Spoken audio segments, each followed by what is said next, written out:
Start. आइए बच्चों, आज हम लोग लंबवृत्तीय बेलन को समझेंगे। ठीक है, देखिए लंबवृत्तीय बेलन कैसे बना। सबसे पहले तो हम ये जानें, ये देखो एक कागज है, इसका आकार कैसा है? आयताकार है ना, आयताकार है। अब देखिए पहले तो इसको हम आयत से ही बेलन बनाएंगे। ठीक है, देखिए ये आयताकार एक कागज है, इसमें दो भुजाएं होती हैं, एक लंबाई और दूसरी चौड़ाई। ठीक है, अब एक चीज समझ लीजिए आप, परितः क्या होता है। इसमें एक वर्ड आएगा, एक शब्द आएगा परितः। जैसे मैं खड़ा हुआ हूं, ठीक है, अगर हम ऐसे घूम जा रहे हैं तो क्या है कि हम अपनी लंबाई के परितः घूम रहे हैं। परितः का मतलब चारों। इस कागज में भी ऐसा ही है, इसमें ये लंबाई है, ये चौड़ाई है। इस समय जो खड़ी है वो चौड़ाई है और ये पड़ी है वो लंबाई। अब इस कागज को चौड़ाई के परितः हम घुमाएंगे, ये चौड़ाई है, अब इसके परितः घुमाएंगे। देखिए ऐसे ही घुमा दिया, इस तरह की आकृति आपको देखने को मिल जाएगी। आयत अभी तक था और अब ये आकृति बदल गई। किसके परितः घुमाया आपने? चौड़ाई के परितः घुमाया, तो ये जो आकृति बन गई है, इसी आकृति को, ये ध्यान रखिएगा, इस प्रकार बनी ठोस आकृति बेलन कहलाती है। ये देखिए फिर से आयत, चौड़ाई के परितः घुमा दिया, इस तरीके से चौड़ाई को स्थिर रखिए, दूसरी तरह से घुमा दीजिए। घुमाने पर ये क्या बन गया? एक बेलन का निर्माण हो गया। बात समझे? ये क्या बन गया? एक लंबवृत्तीय बेलन। इस प्रकार जो आकृति बनती है उसे हम लंबवृत्तीय बेलन कहते हैं। अब देखिए आपके इसमें दो ये है, एक आपको मैं ये दे रहा हूँ, कागज कटा हुआ, ये हमने बनाई थी आकृति, ये दोनों सिरों से खुली हुई थी, ये देख रहे हैं आप। अगर इनको आप छुपा लें तो के लिए ये किनारे वृत्त लगे हैं, तो ये फिर से आयताकार दिख रहा है। अब हम इसको, ये लंबाई है, ये चौड़ाई है, चौड़ाई के परितः इसको घुमा देते हैं, घुमाइए, घुमा दिया, तो ये देखिए फिर से एक बेलन बन गया। अब ये जो दो इधर वृत्त था, एक इधर वृत्त था, इधर से दोनों ढक दिए, तो ये बंद बेलन बन गया। बंद बेलन बन जाएगा ऐसे। तो इसका अब जिस आधार पर ये टिका होता है बेलन, जैसे नीचे कैसा ये बेलन का आधार कहलाता है। तो आधार कैसा है? ये क्या है? ये वृत्त है। तो बेलन का आधार क्या होता है? वृत्त होता है। देखिए इसी प्रकार से ये है, ये लीजिए आप इसको बनाइए, बेलन बनाइए। ठीक है, एक लोग इधर से भी बेलन को बनाए, ये आप बना के देखिएगा। ठीक है, आप इसको देखिएगा। अब हम इसमें आगे बढ़ते हैं। बेलन, अब देखिए ये आकृति आपको दिख रही है, ये देखिए, ये दिख रही है। अच्छा, ये भी एक जैसे पाइप होता है, ये पाइप इधर से खाली है, अगर इसको ढक दें या अंदर कुछ भर दें तो ये ठोस बेलन बन जाएगा। ये भी आपका बेलन है। ठीक है, ये बच्चे बेलन छू के देख सकते हैं, पकड़ो इसको, दे दो पीछे, छू के देख सकते हो बेलन को। अब आइए सभी लोग देख लें, उसके बाद हम बेलन में अन्य चीजों को बताएंगे। सबसे पहले हम आपको बेलन के पृष्ठ के बारे में बताएंगे। किसके बारे में बताएंगे? पृष्ठ। ठीक, इसको वक्र पृष्ठ भी कहते हैं, वक्र पृष्ठ। देखिए इस कागज को देखें आप, देखा इस कागज को आपने? ठीक है, इस कागज को हमने चौड़ाई के परितः घुमाने पर यह बेलन बना दिया गया। ये इसमें हमने किसी और चीज को इस्तेमाल किया नहीं किया ना, केवल ये कागज है। तो जितना इस कागज का क्षेत्रफल होगा, जितना इस कागज का क्षेत्रफल होगा, यानी कि जितना इस आयत का क्षेत्रफल होगा, यही इसका वक्र पृष्ठ हो जाएगा। क्या हो जाएगा? वक्र पृष्ठ। वक्र पृष्ठ का मतलब बाहर से ढक जाए। आपके घर में गैस सिलेंडर है? ठीक है, गैस सिलेंडर को अगर पेंट किया जाए, ठीक है, नीचे ऊपर छोड़ के बाहर ऐसे ऐसे, तो यही वक्र होता है, वक्र पृष्ठ। वक्र का मतलब घुमा हुआ पृष्ठ, घुमा हुआ पृष्ठ जो गोलाई में होता है। उसको हम वक्र पृष्ठ कहते हैं। ठीक है, तो वक्र पृष्ठ समझिए क्या है, जो भी कागज या शीट बेलन के बनाने में इस्तेमाल की जाएगी उसका पूरा क्षेत्रफल। अब जैसे ये है, ये बेलन आपका बना हुआ है, इस बेलन को देखिए, अगर इस बेलन को हम आपसे कहें इसको पेंट कर दीजिए तो आप क्या करोगे, ये पेंट करोगे पूरा। ठीक है, अगर हम इसको खोल दें तो इस कागज की तरह चौड़ा हो जाएगा। ठीक है, घरों में जो टीन के पुतले बनाए जाते हैं गेहूं भरने के लिए, वो भी तो चादर होती है, घुमा दिया जाता है, तो जितनी चादर लगती है वो उसका वक्र पृष्ठ होता है। सवाल ऐसा आएगा आपके पास कि एक आपको बेलनाकार बक्सा बनाना है और उसमें कितनी चादर लगेगी, ऐसा पूछो, वक्र पृष्ठ आप कैलकुलेट करेंगे। अगर बंद कह दिया जाए, बंद, जैसे कि अभी आपको मैंने दिखाया था, ये इसमें बंद कह दिया जाए तो ये खुला था ये वाला, अब ये दो वृत्त एक 10 ढक गया, एक वृत्त से ये 10 ढक गया, ढक गया नहीं ढक गया, तो ये बंद बेलन बन गया। तो इसका अब ये दोनों अगर जोड़ दोगे नीचे ऊपर तो ये संपूर्ण पृष्ठ हो जाएगा। क्या हो जाएगा, संपूर्ण पृष्ठ हो जाएगा। एक वृत्त इधर जुड़ जाएगा, एक वृत्त इधर हो जाएगा। अभी इसका पृष्ठ हम निकाल के आपको बताएंगे। तो सबसे पहले आप ये जान लीजिए, ये देखिए कागज था, ये कागज था, जैसे कि हमने ये कागज लिया था, ये कागज था, इस कागज को हमने मोड़ने के बाद इसकी परतें, चौड़ाई की परतें घुमाया तो ये बेलन बनके तैयार हो गया। इसका पृष्ठ, तो बेलन का वक्र पृष्ठ हम जो ज्ञात करेंगे वो क्या होता है, ध्यान दीजिए। पृष्ठ किसी चीज का निकालते हैं तो इसमें तो देखो लंबाई गुणा चौड़ाई होगी, ठीक है, तो इसका क्षेत्रफल हो जाएगा। लेकिन जब बेलनाकार रूप में बन जाएगा, ये बेलनाकार रूप में बन जाएगा तो देखो इसकी लंबाई जो थी, इस कागज की जो लंबाई, ये लंबाई है, ध्यान देना, ये लंबाई थी, जैसे ही गोल किया गया तो ये गोल गोल ऐसे बन गई। अब इसको क्या कहेंगे, परिधि कहेंगे। परिधि बन गई, लंबाई किसके बराबर हो गई, परिधि के बराबर हो गई। ठीक, चौड़ाई किसके बराबर हो गई, ऊंचाई के बराबर हो गई। ठीक है, तो हम क्या कहेंगे, परिधि इंटू ऊंचाई।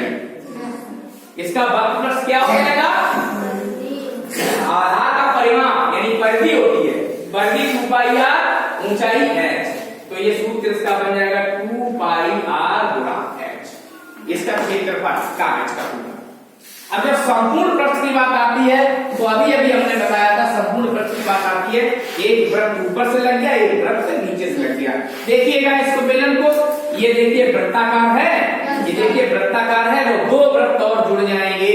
तो देखो अगर दो वृत्त, एक वृत्त का क्षेत्रफल होता है पाई r स्क्वायर, दूसरे वृत्त का क्षेत्रफल होता है पाई r स्क्वायर, तो 2 पाई r स्क्वायर हमने इसमें जोड़ दिए तो ये संपूर्ण पृष्ठ बन गया, बेलन का संपूर्ण पृष्ठ। ठीक है, अब वक्र पृष्ठ और संपूर्ण पृष्ठ का मुख्य चीज कैसे कैलकुलेट करते हैं ये जान लीजिए। देखिए जो संपूर्ण पृष्ठ होता है उसमें संपूर्ण कोई भी चीज छूट न जाए, सारा क्षेत्रफल।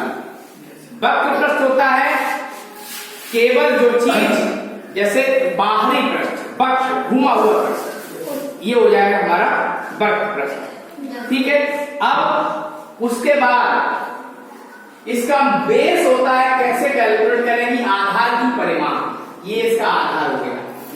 आधार इसका वृत्ताकार होता है तो वृत्त की परिधि 2 पाई r, ये इसका परिमाप होता है, तो 2 पाई r गुणा ऊंचाई, आधार का परिमाप गुणा ऊंचाई, ये इसका वक्र पृष्ठ हो जाता है। यानी कि इसमें कितना कुल कपड़ा बेलन को बनाने में लगा या कुल कितनी चादर बेलन को बनाने में लगी, कितना कागज लगा, ये तो हमारा वक्र पृष्ठ हो गया, संपूर्ण पृष्ठ हो गया। अब हम इसके आयतन की बात करते हैं। आयतन की मतलब, अगर ये खोखला है तो उसको धारिता कहते हैं, अगर ये ठोस है तो आयतन कहते हैं।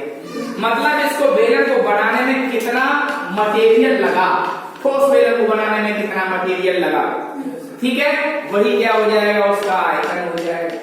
क्या हो जाएगा, आयतन। जैसे आपको मिट्टी है ना, मिट्टी से बेलन बनाना, इस तरीके से ठोस खोखला नहीं है, तो आपने ऐसे ऐसे करके मिट्टी गोल गोल करके बड़ा बना लिया। ठीक है, तो जितनी मिट्टी उसमें लग गई बनाने में वही उसका आयतन हो गया। फोड़ दो उसको, फिर मिट्टी बन गई, फिर बना दो उसको, तो जितना उसमें मटेरियल लगा, जितना पदार्थ लगा, वही उसका क्या हो गया, आयतन। समझिए ना आयतन क्या होता है, किसी भी चीज का आयतन यानी कि जितनी जगह वो चीज घेरती है। शुद्ध भाषा में कहा जाए कि कोई भी चीज जितनी जगह घेरती है वो उसका आयतन होता है। अगर बेलन खोखला है, मान लो ये खोखला बेलन से पानी भरना है, तो जितना पानी इसमें भरेगा वही इसका आयतन हो जाएगा। ठीक, अंदर वाला आयतन हो जाएगा। जितना पानी इसमें भर जाएगा वो अंदर वाला आयतन। तो आयतन कैसे निकलता है, आयतन का कांसेप्ट क्या है देखिए। पहली तो चीज मैंने बताई, जितना उसमें पदार्थ लगेगा उसकी मात्रा ही उसका आयतन होता है। ठीक है, अब किसी वस्तु का आयतन निकालते कहते हैं, उसके आधार का क्षेत्रफल को ऊंचाई से गुणा करते हैं। आधार के क्षेत्रफल को ऊंचाई से गुणा करते हैं। और एक चीज समझ लीजिए कि आयतन को क्षेत्रफल को ऊंचाई से गुणा क्यों करते हैं, देखिए क्यों करते हैं आप समझ लीजिए। आयतन को मैं समझाता हूं, पहले विज्ञान में मैंने बताया हमको आयतन, सिंपल तौर पे आयतन में 3 विमाएं होती हैं। 3 आयतन का मात्रक मीटर क्यूब होता है, मतलब मीटर की घात 3, इसका मतलब 3 विमाएं होती हैं इसमें, त्रिविमीय होता है। इसीलिए क्षेत्रफल में 2 विमाएं होती हैं, वर्ग मीटर होता है और वो घन मीटर होता है। वर्ग में 2 विमाएं होती हैं और इसमें 3 विमाएं होती हैं। तो क्या हो जाता है, जैसे हम कोई घन या घनाभ का आयतन निकालते हैं तो लंबाई गुणा चौड़ाई गुणा ऊंचाई निकलता है। उसी प्रकार इसमें आधार का क्षेत्रफल, ये देखिए बेलन है, इसका आधार ये जिस पर वो चीज टिकी होती है वो उसका आधार होता है। ये बेलन है, इसका आधार ये है, इस पर ये टिका हुआ है, इस पर ये रुका हुआ है, ये इसका आधार है जिस पर ये टिका हुआ है, ये इसकी ऊंचाई है। इसको अगर इस ऊंचाई से गुणा कर देंगे तो इसका आयतन निकल आएगा, अगर ये ठोस है तो। समझे, आयतन समझिए कैसे निकलेगा, आधार का क्षेत्रफल गुणा ऊंचाई, आधार का क्षेत्रफल गुणा ऊंचाई। आधार कैसा है, वृत्ताकार है, वृत्त का क्षेत्रफल पाई आर स्क्वायर होता है। ऊंचाई से गुणा कर दोगे तो इसका आयतन निकल आएगा। समझे, तो बेलन का आयतन इस प्रकार हो जाता है पाई आर स्क्वायर एच। ये सूत्र के तौर पे याद कर लो। और कांसेप्ट मैंने बता दिया है जो बेसिक कैसे बना है, तो वो भी आप कभी कभी सवाल में यही दे देते हैं कि एक बेलन है, उसका आधार का क्षेत्रफल इतना है और ऊंचाई इतनी है, आयतन बताओ। तो बच्चे सूत्र ढूंढा करते हैं, तो वहां सूत्र नहीं दिखेगा आपको। अगर आपको ये मालूम है कि बेलन के आधार का क्षेत्रफल कितना होता है, बेलन की ऊंचाई कितनी है, तो इस सूत्र से निकाल सकते हैं, कोई दिक्कत नहीं आएगी। समझिए ना। तो इस प्रकार ये बेलन, लंबवृत्तीय बेलन का कांसेप्ट हो गया। बेलन की परिभाषा क्या हो गई, जब किसी आयत को उसकी किसी एक भुजा के परतः घुमाते हैं, घुमाने पर जो ठोस आकृति बनती है वही आकृति लंबवृत्तीय बेलन। समझ गए ना, लंबवृत्तीय बेलन क्या है, तो ये लंबवृत्तीय बेलन आपको बता दिया गया है। अगर पृष्ठ पूछा है या वक्र पृष्ठ पूछा है तो बाहर बाहर वाला क्षेत्रफल निकालोगे। संपूर्ण पृष्ठ पूछा है तो जो ऊपर और नीचे 2 वृत्त हैं इनको भी जोड़ दोगे। सूत्र नहीं है याद, तब की बात बता रहा हूं। सूत्र याद है तो सीधा सूत्र लगा दोगे कि 2 पाई आर ब्रैकेट में h प्लस r, सीधा लगा दोगे। नहीं याद है तो हमने जो कॉन्सेप्ट बताया, आधार का क्षेत्रफल इंटू ऊंचाई, ठीक है। तो अब इसमें संपूर्ण वृत्त बताया तो दोनों तरफ के वृत्त भी जुड़ जाएंगे, बात समझे। और ये पृष्ठ जुड़ जाएगा, 3 पृष्ठ हो जाएंगे संपूर्ण वृत्त में, ये और ये बाहर वाला। अगर हमारा वक्र पृष्ठ पूछे कि मेरा वक्र पृष्ठ क्या है, तो जितने हम पढ़े पहले हैं ये कैसे घुमा दो, ये हमारा चादर लपेट दो हमारे ऊपर पूरी, तो चादर जितनी लपेटेंगे वो उसका वक्र पृष्ठ हो जाएगा। इसी तरीके से मुझे उम्मीद है कि अब आप समझ गए हो। ये चीजें देखो आपकी गणित किट में दी है, ये हमने खुद बनाया है आपका, और एक को कहा गया दूसरा मैंने किसी को दिया है, ये है, इससे आप देख सकते हो, ठीक है। इस तरह घुमा करके, अब जरूरी नहीं चौड़ाई के परते, अब ये आप जैसे ये तो अभी चौड़ाई के परते घुमाया था, आप लंबाई के परते घुमा सकते, लंबाई ऐसी कर लो तो मेरा लंबा हो जाएगा। लेकिन इसके वक्र पृष्ठ में कोई फर्क नहीं आएगा, क्योंकि मैंने कागज नहीं बदला, कागज मेरा बदल गया, इसके आयतन में कोई फर्क नहीं आएगा। ठीक है ना, क्योंकि जगह उतनी ही घेर रहा है, ये ध्यान रहे। ठीक, बस चौड़ाई और लंबाई को ध्यान रखिए, इसकी परतें घुमाया गया।